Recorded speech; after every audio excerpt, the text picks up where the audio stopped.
The idea that human beings are created and were placed in a situation where they're going to struggle. They're going to have to deal with very difficult circumstances, very difficult situations, and even people. They're going to have to deal with that, is part of life.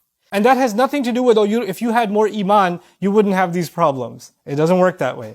As a matter of fact, the higher your iman, people assume the higher your iman, the problems are going to go away. No, the higher your iman, something else. And that something else is what I hope to explain to you today. To put it as an image, Allah created us and He put us inside of a storm. Okay, like imagine a storm in the ocean. You're in a storm.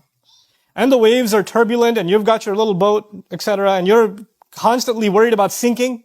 And you're worried about those who are sinking next to you.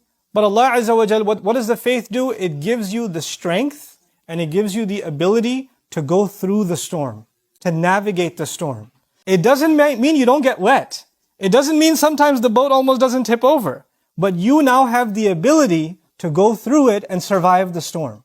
You see, that's the purpose of our faith, is not to get rid of the problem, but to actually strengthen us so we can go through the problem.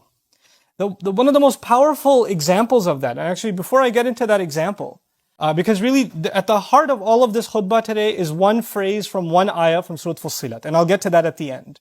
But for now, I want to give you an example. The two of the hardest burdens that human beings live with are fear and sadness. Fear and grief. Those are the two heaviest burdens that human beings live with in this life. As a matter of fact, when Allah sent Adam alayhi salam to the earth, He told him that when He gives His guidance, whoever follows my guidance, they're going to be able to combat fear and sadness, essentially. In other words, Allah knew that in the story of humanity from Adam alayhi salam to the last human being that's going to walk on this earth, every one of them is going to have to struggle with fear and they're going to have to struggle with sadness. Now, what are these two things? Fear is about what's going to happen in the future. Fear is about, am I going to lose my job? Is what's going to happen to mom? What's going to happen to my family? What are they going to say? What's going to happen tomorrow? What's going to happen with my exam? What's going to happen with my immigration? What's going to happen with this and what's going to happen with that? These fears about what's going to happen in the next few hours or in the next few days or in the year from now or in the future. These fears are small and big and they're all the time. They're a part of us. You wake up afraid. You're afraid you're going to be late to work. You're afraid that you forgot about some task that you had to do or the time's running out. Small fears, big fears. But fear is a constant part of life. It's always there. And what you're afraid of, let's say a student is afraid of failing an exam. Up until the moments of the exam, there's fear, the heart is pounding. And they take the exam. And then unfortunately they get the result that they failed. And when they fail, there's no more fear, there's now sadness. I mean, there's fear of what your dad's going to do to you, but there's sadness mostly, right? Now there's sadness about what happened already. So fear is about the future and sadness is about the past, what already took place in the past. And just because it's in the past, you don't get to tell someone, well, it's in the past, get over it. It's done now. You should move on with your life. No, you and I are not in any position to tell anyone that they no longer have the right to feel sad anymore. Our Messenger sallallahu alaihi wasallam continued to feel the sadness of the absence of Khadija radiallahu ta'ala anha for years. Feeling sad is not a sign that you don't have enough faith. He has the greatest faith of all, and yet he carries sadness. Yaqub alayhi salam lost his son Yusuf alayhi salam. And he carries a great amount of sadness. So much so that he cries so much, ibiyaddat aynahu. His eyes turned white. His eyes turned white out of sadness. But that doesn't mean he doesn't have faith in Allah. He doesn't actually have that. And as a matter of fact, he would only cry of his fear and cry of his grief and his sadness to Allah. إِنَّمَا أَشْكُو بَثِّي وَحُزْنِي إِلَى اللَّهِ. I've given khutbah to you about that before. But today I want to talk to you about an extreme case of fear and sadness first. And that's the mother of Musa alayhi salam. I can't think of a more extreme case of a woman who had to do something so incredibly unthinkable.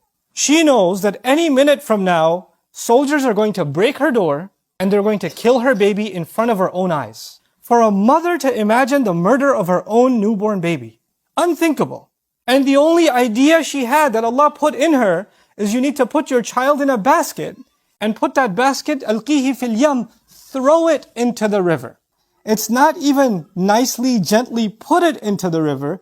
Ilqa is to throw. Now when you throw something in a river, the river is moving water. When you throw something in a river, it can flip. It's also the case that a basket may not necessarily float. It may get water inside. It may hit a rock. There are animals inside the water. There are all kinds of things. As a matter of fact, when I used to teach the story a long time ago, I used to give the example, when you see a child go even 2 feet near a swimming pool, not even the deep end, the shallow end, a mother will go crazy. She'll drop everything and push people out of the way and grab her baby.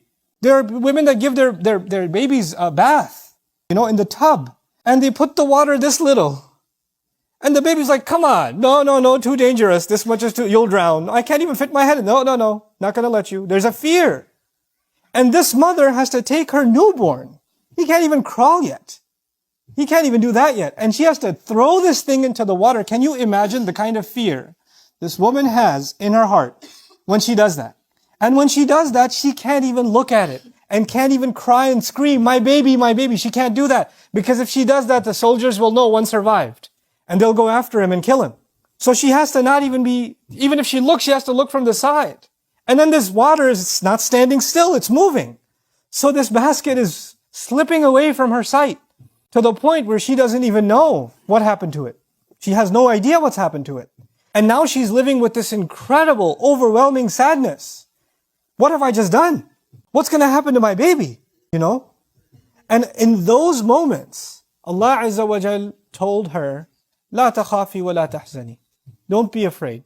Don't feel sadness. And even though she still felt afraid, and she still felt sadness, what we're learning in these ayat is Allah will help you overcome not being drowned by fear and not being drowned by sadness. He can let you navigate those two feelings. Those two feelings are very powerful. They're enough to drive someone mad. They're enough to drive someone to the point where they don't want to live anymore. It can be that powerful. And yet Allah can give you the strength to overcome what you and I don't have the strength to overcome.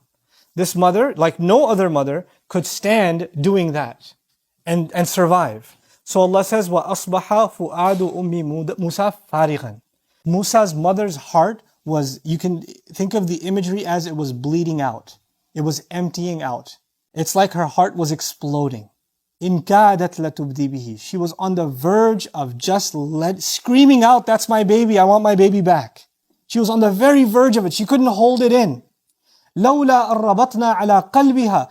Had we not tied her heart up, like literally something's about to shatter and leak, and Allah says He, like a rope, tied it up and held it in place. What are we learning? We're actually learning that you and I are not capable of controlling our emotions until Allah gives us the strength to do so. The situation didn't change. The baby didn't start flying instead of floating in the water. The reality didn't change, but her heart changed. Her heart was strengthened by divine intervention from Allah Himself. لَوْلَا أَرَّبَطْنَا عَلَى قَلْبِهَا. And she's not a prophet. What we're learning in these ayat is that Allah will give you and me a strength to our hearts that we'll be able to overcome the most powerful fear and the most powerful sadness. The deepest kind of sadness.